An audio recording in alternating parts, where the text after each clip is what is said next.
और अब आज के दिन की सबसे विशेष बात, आज श्रावण शुक्ल पक्ष की चतुर्दशी तिथि और शनिवार का दिन है। चतुर्दशी तिथि आज शाम 7 बजे तक रहेगी, उसके बाद पूर्णिमा तिथि लग जाएगी। आज दोपहर 12:55 तक सौभाग्य योग रहेगा। सौभाग्य योग सदा मंगल करने वाला होता है, इसलिए इसे मंगलदायक योग भी कहते हैं। सौभाग्य योग नाम के अनुरूप ही भाग्य को बढ़ाने वाला और वैवाहिक जीवन को सुखद बनाने वाला भी है। ये भी माना जाता है कि सौभाग्य योग के दौरान शुभ कार्य करने के लिए मुहूर्त निकलवाने की जरूरत नहीं पड़ती। साथ ही आज रात 8:22 तक सभी कार्यों में सफलता दिलाने वाला और सूर्य के प्रभाव वाला अत्यंत शुभ रवि योग रहेगा। रवि योग के दौरान किए गए कार्यों में सफलता अवश्य मिलती है और उन कार्यों का शुभ फल लंबे समय तक मिलता रहता है। साथ ही आज रात 8:22 तक श्रवण नक्षत्र रहेगा। आकाशमंडल में स्थित 27 नक्षत्रों में से श्रवण 22वां नक्षत्र है। श्रवण का अर्थ होता है सुनना, इसका प्रतीक चिन्ह कान को माना जाता है। श्रवण नक्षत्र के चारों चरण मकर राशि में आते हैं, लिहाजा इस नक्षत्र की राशि मकर है। श्रवण नक्षत्र के दौरान राज्याभिषेक, गृह निर्माण, प्रकाशन, ध्वजारोहण और नामकरण आदि करना शुभ माना जाता है। साथ ही श्रवण नक्षत्र को हर प्रकार की विद्या सीखने और उसे सुरक्षित रखने के साथ जोड़कर भी देखा जाता है। लिहाजा आज श्रवण नक्षत्र में विद्या से जुड़ा कोई भी काम करने से वो सफल जरूर होता है। श्रवण नक्षत्र के स्वामी चंद्रमा हैं, जबकि वैदिक ज्योतिष वेदांग ज्योतिष के अनुसार श्रवण नक्षत्र की अधिष्ठात्री देवी माँ सरस्वती को माना जाता है। लिहाजा आज चंद्रमा और माता सरस्वती के निमित्त उपाय करना लाभकारी सिद्ध होगा।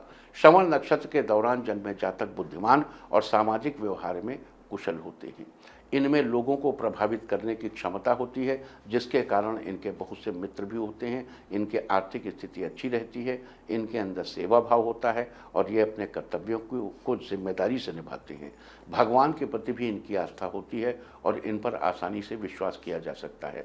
साथ ही ये लोग स्पष्टवादी, स्वाभिमान से भरे हुए और सहनशील होते हैं। ये नौकरी और व्यवसाय दोनों ही क्षेत्र में सफलता पाने के काबिल होते हैं। ये चिकित्सा, तकनीक, शिक्षा और कला आदि क्षेत्रों में विशेष रुचि रखते हैं। पेड़ पौधों में श्रवण नक्षत्र का संबंध मदार के पेड़ से बताया गया है, लिहाजा श्रवण नक्षत्र में जन्मे लोगों को आज मदार के पेड़ की पूजा करनी चाहिए और हाथ जोड़कर नमस्कार करना चाहिए। साथ ही इस बात का भी ध्यान रखना चाहिए कि आज मदार के पेड़ को किसी प्रकार का नुकसान नहीं पहुँचाएं।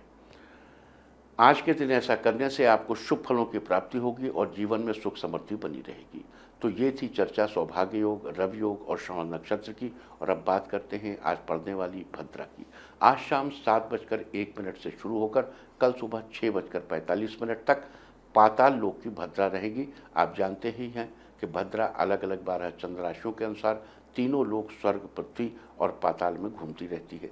जिस दिन चंद्रमा मेष, वृषभ, मिथुन और वृश्चिक राशि में होता है तब भद्रा का वास स्वर्गलोक पर माना जाता है, और जब चंद्रमा कर्क, सिंह, कुंभ और मीन राशि में होता है तब भद्रा का वास पृथ्वीलोक पर माना जाता है, और जब चंद्रमा कन्या, तुला, धनु और मकर राशि में होता है तब भद्रा का वास पाताल लोक में होता है। याद दिला दूं कि पाताल लोक की भद्रा का कोई अशुभ प्रभाव पृथ्वी लोक पर नहीं पड़ेगा। तो ये थी चर्चा पाताल लोक की भद्रा की। और अब बात करेंगे आज शनिवार और श्रवण नक्षत्र के संयोग में किए जाने वाले उपायों के बारे में। दाम्पत्य जीवन से अगर सुख कहीं गायब हो गया है या अब दोनों में पहले जैसी अंडरस्टैंडिंग नहीं रही, तो श्रवण नक्षत्र में महिला को चाहिए कि रात के समय एक चुटकी सिंदूर डिबिया से निकालकर एक कागज़ की पुड़िया में बांध ले और अपने पति के सिरहाने रख दे। सुबह उठने पर उस सिंदूर की पुड़िया को वहाँ से उठाकर सिंदूर अपनी मांग में भर ले। आज के दिन ऐसा करने से आपके दाम्पत्य जीवन में सुख ही सुख आ जाएगा।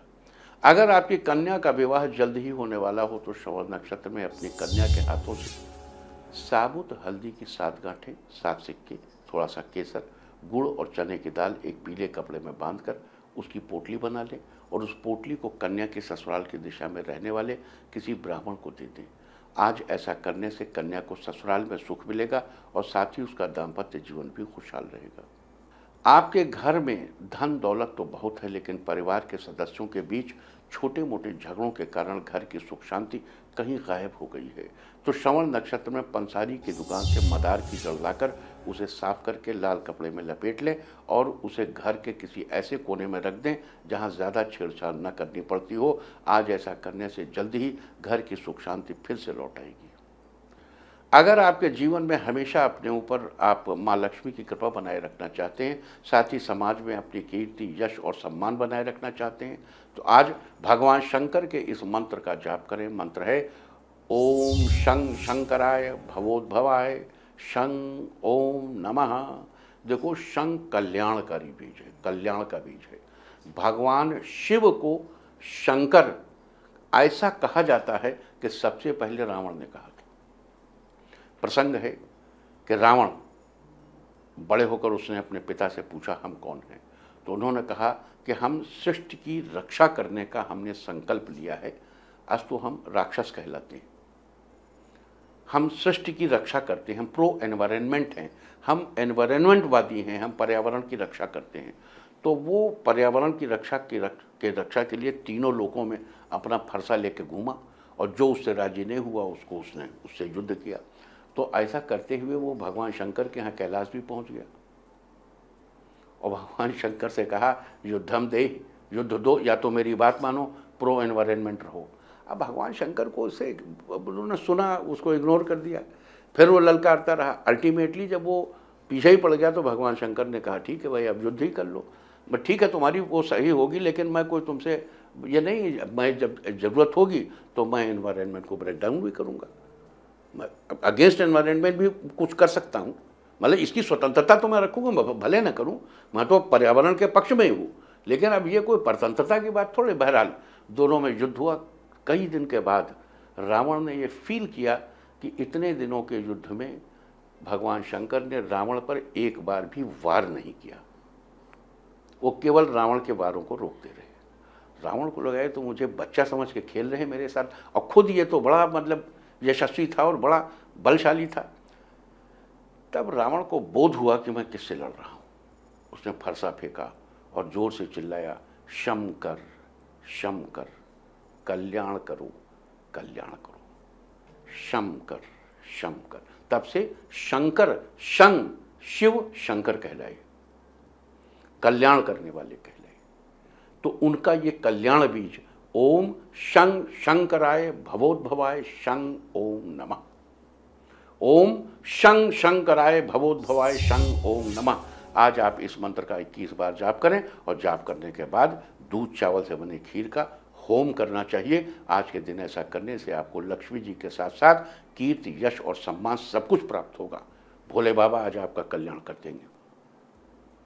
अगर आप नया घर बनाने जा रहे हैं या आपके नए घर का काम पहले से चल रहा है, तो आज आप अपनी ज़मीन में चांदी का एक छोटा सा टुकड़ा ज़रूर दबाएं। लेकिन अगर आप किसी नए घर का निर्माण नहीं करा रहे हैं, आपका घर पहले से बना हुआ है, तो आज चांदी का छोटा सा चौकोर टुकड़ा खरीद कर अपनी तिजोरी में रख लें। आज के दिन ऐसा करने से आपके घर को किसी की बुरी नज़र नहीं लगेगी और आपके परिवार की समृद्धि बनी रहेगी। अगर आप संगीत के क्षेत्र में उन्नति करना चाहते हैं, तो आज एक मिट्टी के दिए में 2 कपूर जलाकर माँ सरस्वती के आगे रखें, साथ ही देवी माँ को ताज़े पुष्प चढ़ाएं। आज के दिन ऐसा करने से संगीत के क्षेत्र में आपकी उन्नति होगी। अगर आप लोहा, मशीनरी या सीमेंट से जुड़ा कोई व्यापार करते हैं और आपको उसमें फ़ायदा नहीं मिल पा रहा है, तो आज आपको शनि यंत्र की स्थापना करनी चाहिए और उसे अपने ऑफिस या घर में लगाना चाहिए।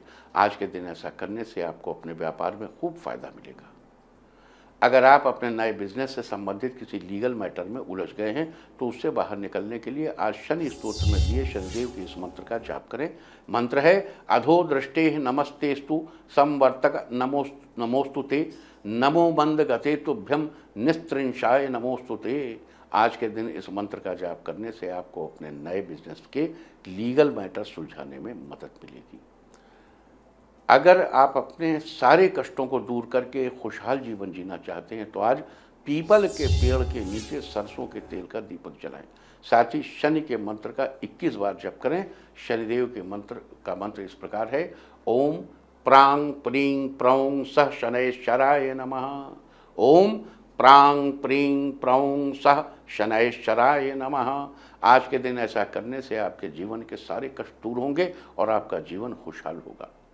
अगर आप होटल या रेस्टोरेंट से संबंधित कोई व्यापार करते हैं या फ्रूट संबंधी व्यापारी हैं तो आपको आज उससे रिलेटेड कामों में फ़ायदा सुनिश्चित करने के लिए आज आपको हाथी के पैर के नीचे की मिट्टी लाकर, यानी जिस भी स्थान पर हाथी ने अपने कदम रखे हों वहाँ की थोड़ी सी मिट्टी लाकर अपने पास रखनी चाहिए। लेकिन अगर आपको हाथी के पैर की मिट्टी न मिल पाए तो आज हाथी की तस्वीर या उसकी मूर्ति को ही घर में स्थापित करें।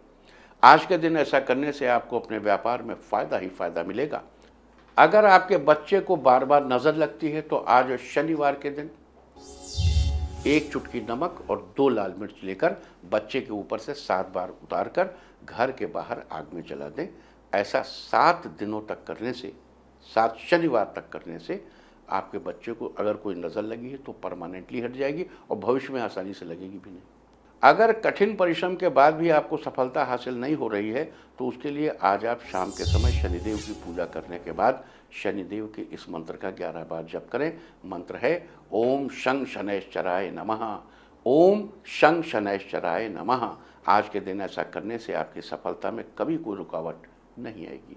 तो ये थी चर्चा आज सौभाग्य योग, रवि योग और श्रवण नक्षत्र के बारे में। उम्मीद है कि आप इस चर्चा का फायदा जरूर उठाएंगे। इंडिया टीवी हर वक्त हर जगह डाउनलोड करने के लिए सर्च करें India TV news Google play store या ऐप स्टोर पर।